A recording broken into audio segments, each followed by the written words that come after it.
like one of his stakes came out of the ground, and it kind of flapped around a little, and I was like, oh man, he's got to get that stake in there. And then all of a sudden our tent starts to blow off the mountain, and I was just like, oh. Hi, I'm Carrie. And I'm Molly. And you're listening to the Two Sisters on Adventures podcast. Timberline Trail edition. Day 1. After our lunch break at Umbrella Falls, we hit back. And our phone call time. And our phone call and our map reading. And we took some pictures for some people, etc. Peed.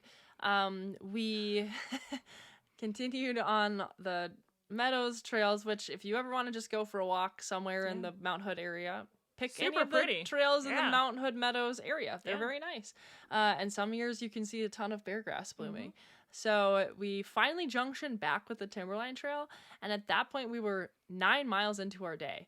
And the time frame when we had began the reroute, I think we were at 4.3 miles in. So that was a big chunk of time that we spent walking on the reroute, and I don't know how long the Timberline Trail was in between the spots where we exited it and then rejoined the trail. But I don't think the reroute only added a mile. It felt like it was much more. And the way our math worked out the rest of the day, we added on way more mileage than we thought we had. So it was kind of weird because we junctioned back up with the Timberline Trail, and it was probably like 2 p.m. at that point. And so there were these two hikers that we met, and we were just realizing, I think, that we were on the Timberline Trail. And these two guys were like, oh, where are you hiking? They're like, oh, we're doing the Timberline Trail. And we're like, oh, well, this is your reroute. You have to go downhill here. And they're like, well, I don't know what you're talking about. And I think we realized that they were already done with the reroute. So I guess they only worked in the certain morning hours. Yeah, which had I known that, we would have just started later in the day. Honestly, yeah. But also it said online that it would add 1 mile, and in the end it added probably 2 or 3 miles, I'd say total. At least a good hour to our day. And a good chunk of gain. Yes. So it was kind of, that was kind of disappointing. Instead of just walking on a fairly level section of trail that would be like an easier section, we were doing uphill and downhill. Yeah, and also having to look at a map. So now we're kind of behind schedule, but that's okay. We've got plenty of daylight. It's July 30th. So we continued on our way, and then I remember we rounded a corner and we saw another beautiful waterfall. Yeah. One of my really favorite parts about the Timberline Trail is the abundant water sources, and all of the sources are icy cold. I don't think we ever had a lukewarm water source on that trail. I would rate it in the top 3 trails I've ever done for water sources. Although I will say, for anyone who's wanting to do this, from Newton Creek to Cloud Cap, there actually is no water sources, and the water source at Cloud Cap is a pipe in the campground. And honestly, there was a minimal water source right before Cloud Cap, but I don't think it's there all years. That's correct. But I would say that's just the Cloud Cap water pipe, the water tasted great. Unbelievable. So there you go. Yeah. So yes, we junctioned back up with the Timberline Trail, caught a beautiful waterfall view, kind of went around a ridge, and then the views are really cool. If you've ever skied or snowboarded at Mount Hood Meadows, you know about Heather Canyon, Clark Canyon, and it's just cool to see those areas free of snow and the underlying terrain. And so we rounded, and I believe it is Clark Canyon because the next creek crossing that we had was Clark Creek. Yeah, and Clark Creek actually wasn't bad for us. It was definitely something we did in the afternoon. But it was really just a rock hop. Honestly, we didn't even get our feet wet. We didn't have to change our shoes. So that was kind of a nice, easy breezy, relatively quick thing. And then we were able to just get right back on our trail. And so then naturally, you have a little uphill and then a good chunk of downhill. And one other piece on Clark Creek. That was I had a lot of favorite views, but that was a very beautiful view of the mountain because the area that's been carved by the glacier is open, so you just get to see this really cool view of the mountain. Yeah. And there are a couple switchbacks in the sandy soil heading back uphill from Clark Creek, and just being able to catch views of the mountain on those switchbacks are really pretty. So then as we came down, we knew we had one more creek crossing for the day. It was going to be Newton Creek, which is a little bit bigger creek crossing typically. And as we're headed down, I think we were a little bit ahead of our friends, but we were all getting kind of tired because it was getting closer to 4 p.m. You know, we'd had kind of a longer day than expected. We'd had more uphill than we'd planned for, which is fine because you just know that kind of stuff is going to happen. But it was still a little bit more tiring than I'd expected. And so we sat down and we're like, we're just going to take a break. We're going to eat some of our goldfish. We're going to eat some of our candy. We'll just like visit and hang out. Everybody can get water because there was a nice creek there. And you don't want to fill up in glacial water if you're trying to filter water. So I knew Why is that? Because the little particles that give glacier water its beautiful color will clog your filter basically, and then you just can't get it back out. So it actually literally wrecks your filter. And you can still use the filter, I guess, but it's just going to always be a lot slower because it's literally clogged by those beautiful glacial flour that comes from the rocks actually being ground by the glacier. So if you have to filter glacial water, you have to, but this was a new filter. Actually, it was Kate and Drew's filter. This was a new filter for Kate and Drew, so we didn't want to wreck it for them. And there was a really lovely creek on our side of Newton Creek. So we drank our water, we refilled our water, and I was kind of like, this might be our last water for the day, actually, because I knew there was not going to be any water before our campsite. We were hoping there might be some snowfields up there that you could get some water from, because we were actually about to go to the high point of the Timberline Trail, but it's like you can't always count and rely on that, so we had to bring enough for just like dinner and breakfast for both of us, plus some for hiking, and then the next day we'd go to Cloud Cap either way, so we'd be fine. But so we got our water and we had our rest break, and then we were like, okay, it's time to continue on the trail. So we crossed that little creek, and we go very clearly down this trail that just dead ends on the side of a cliff. And I feel like we stood there for a couple seconds, and I was like, we should get off of this, because if this trail clearly eroded and crumbled away at some point right ahead of us, I don't feel like we need to stand here and be like, where's the trail? Where's the trail?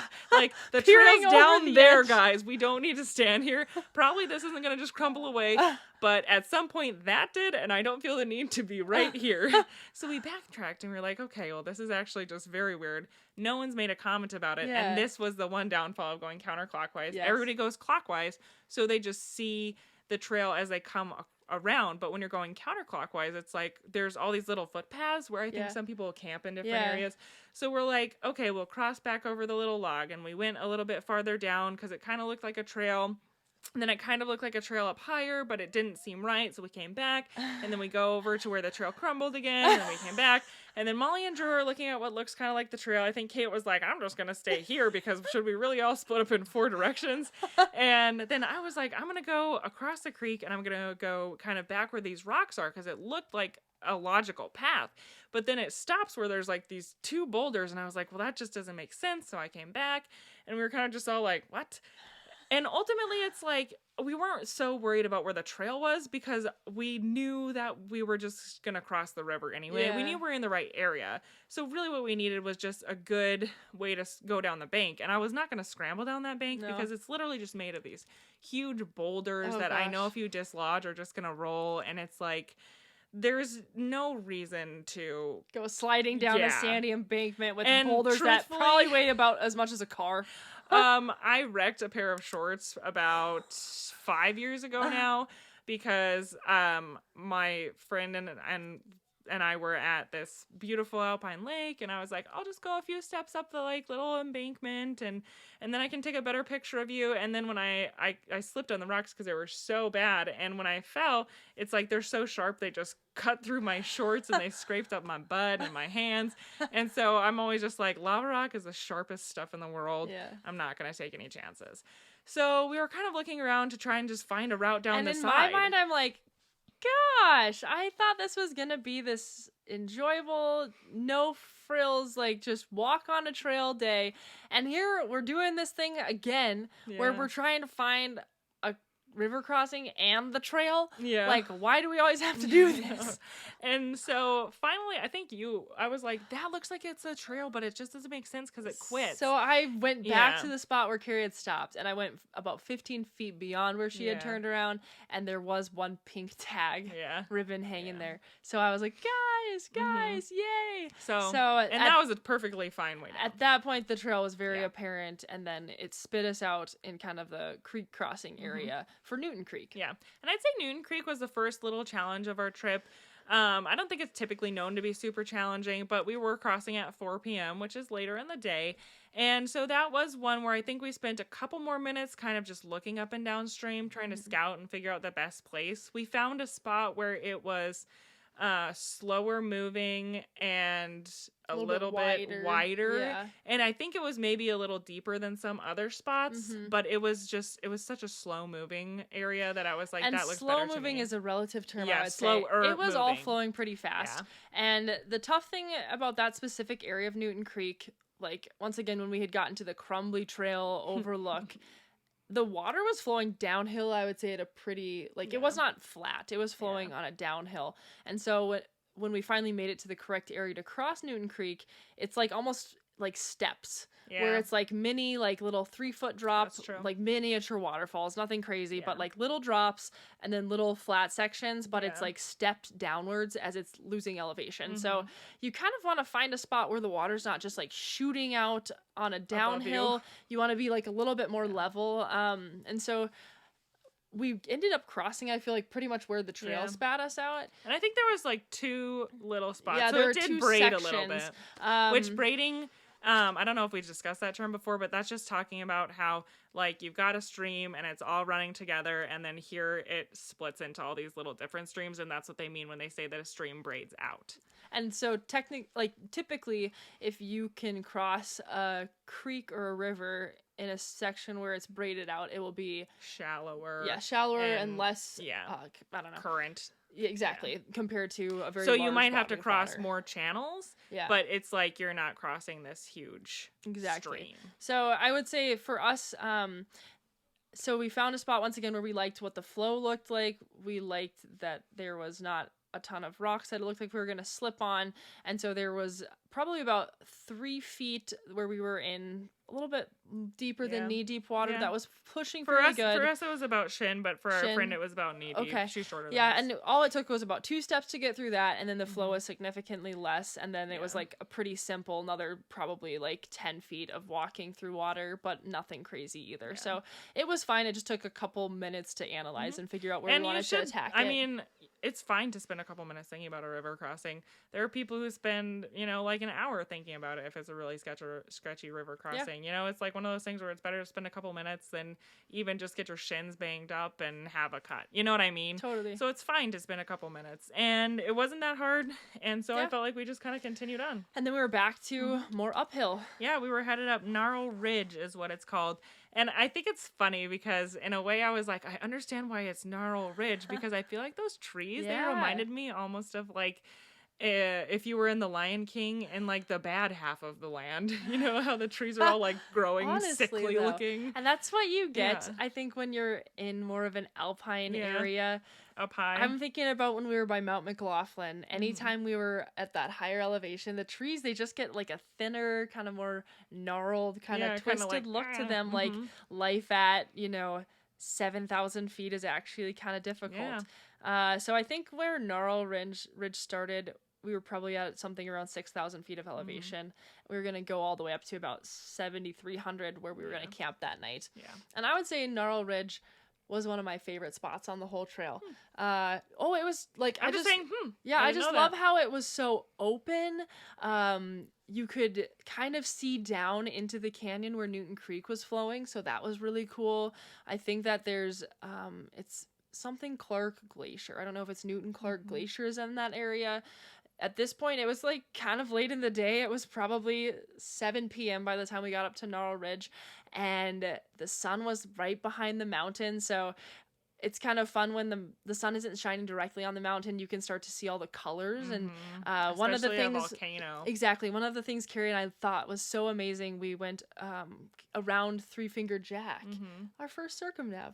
Yeah. And on the north side of Three Finger Jack, you can see all of the different striations of colors of rock because it's lava. Well, and it's really kind of renowned actually for, there's this thing called, they're the dikes, they're lava dikes, and it's where lava actually shoots upward and it creates like a vertical discoloration in the rock versus all of the different striations that are like more lateral. Yeah. And it's a very unique, cool thing to see. Seeing that face of Mount Hood, I think we were pretty much on the east side at that point. it was just really cool because there's yellow and red rock. Yeah, and beautiful. It was, once again, I just hadn't seen Mount Hood in that aspect and lighting. And I even have to say, before we popped up to Gnarl Ridge, first of all, you go through all these meadows that are switchbacks, and we saw more people there than I feel like we'd seen all day. We saw these groups who'd be like, it's so dry, where's the water? How far to Newton Creek? And I'd be like, I don't know. No. And then we saw trail runners, our first trail runners. I don't think they were going around in one day, but some people do the Timberline Trail in a day. And so we were like, yeah, get it going. And there was like nice meadows up there, but then you kind of pop out into just this the plain area. And it's really cool. If you ever spend time on Mount St. Helens, there's this area called the Plains of Abraham. And I feel like it kind of just reminded me of that, which I'm like, oh, volcanoes all are the same. But anyway, it was just unbelievable. The views up there. And that point, I think we were like a good 8.5, 9 hours into our day at that point. We had a long day. So that's like, what is it, 6 p.m.? Yeah. So at that point, I had eaten all of my snacks for the day. My candy, all my 3 Cliff Bars, like my crackers, my applesauce, everything. And I was kind of feeling a little low blood sugar going on. And I was like, oh, shoot, like, I don't think I packed enough food for the amount of time that I'm walking today. Honestly, it was a different thing. So we had a different pace than our friends, I would say, and nothing wrong with that, right? A lot of the time we would kind of go ahead of them a little bit and then wait for them. And I think it was just different because we were spending more hours weighted.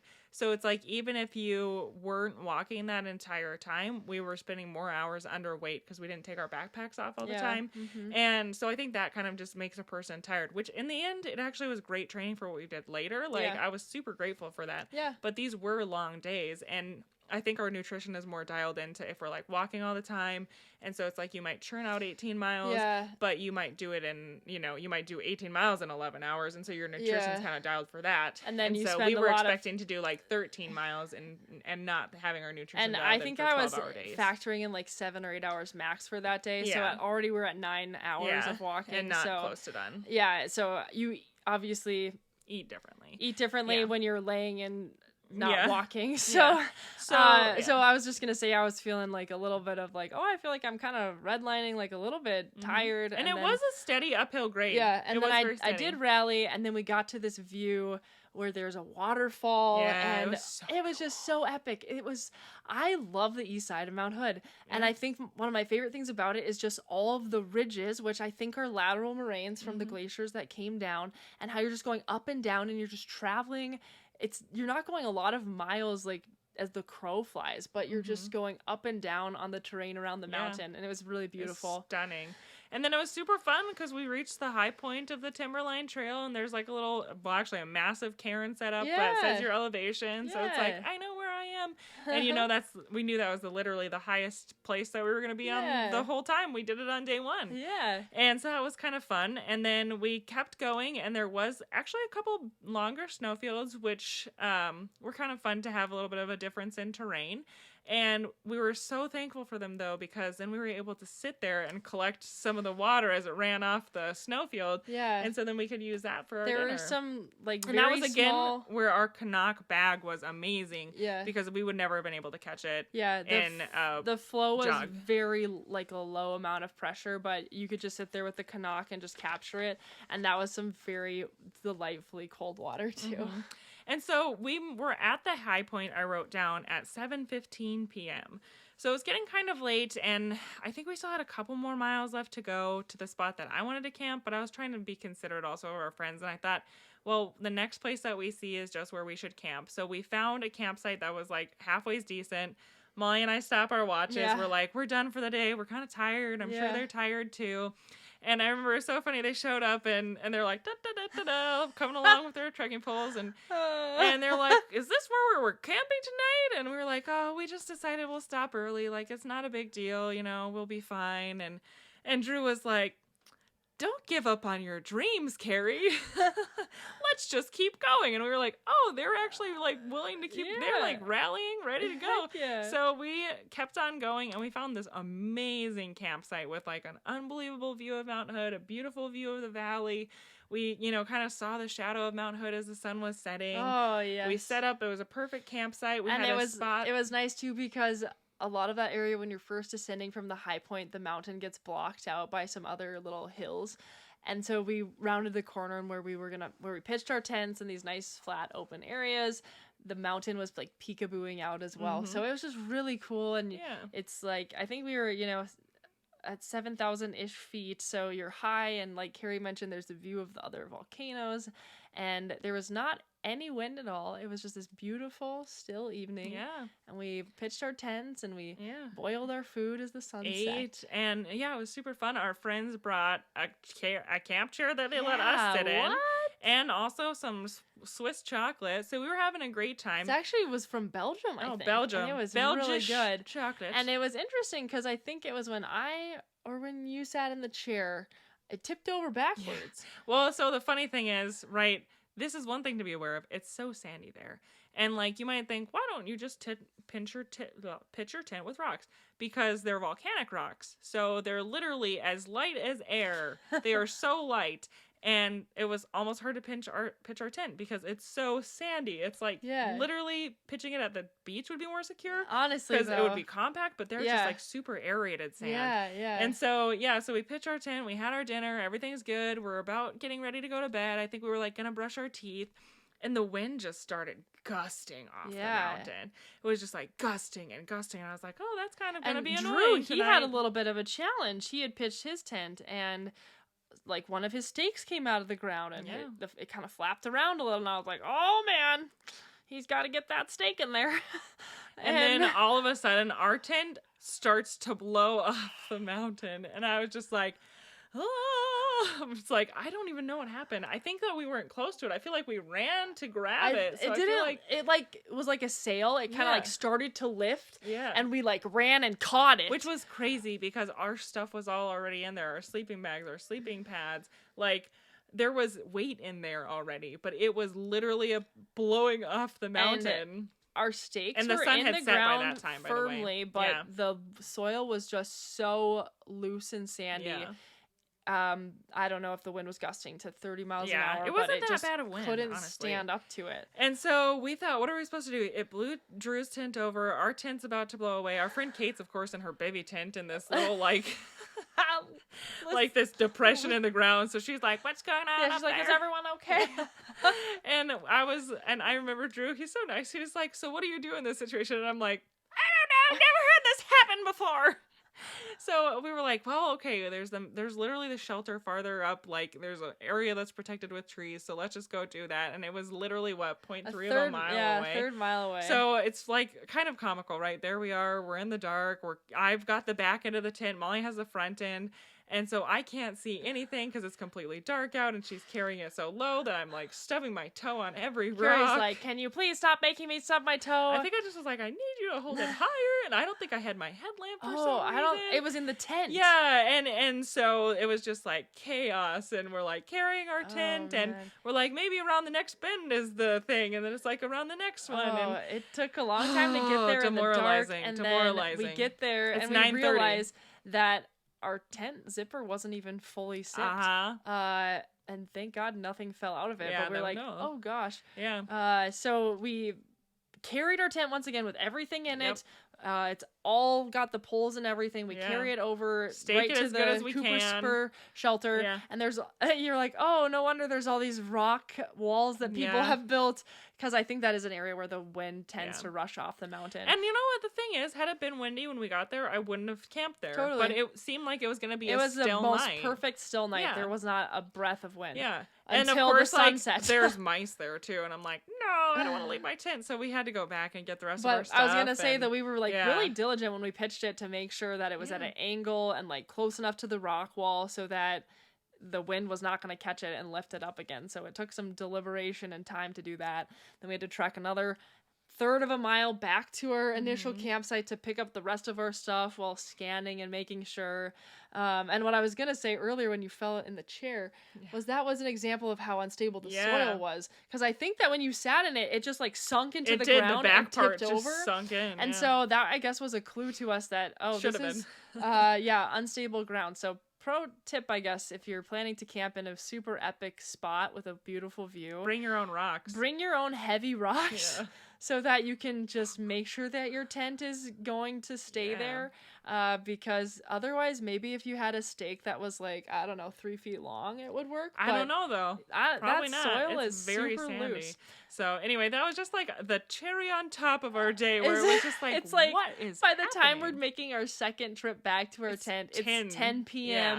Yeah. It's like, I'm like, oh my gosh, like this is like a good 12 hours of just like being up and moving. I just want to lay in the bed. And here we are transferring our campsite in the dark. And the stats I had for the day is we did 16.9 miles and 4,700 feet of gain. And that's actually, I consider that a pretty big day. Yeah. I feel like 3,500 feet of gain is respectable.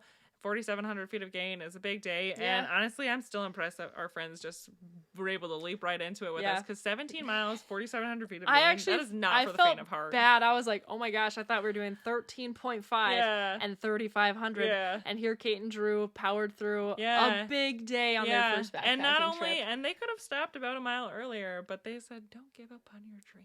Yeah. Thank you so much for listening to another episode of the Two Sisters on Adventures podcast.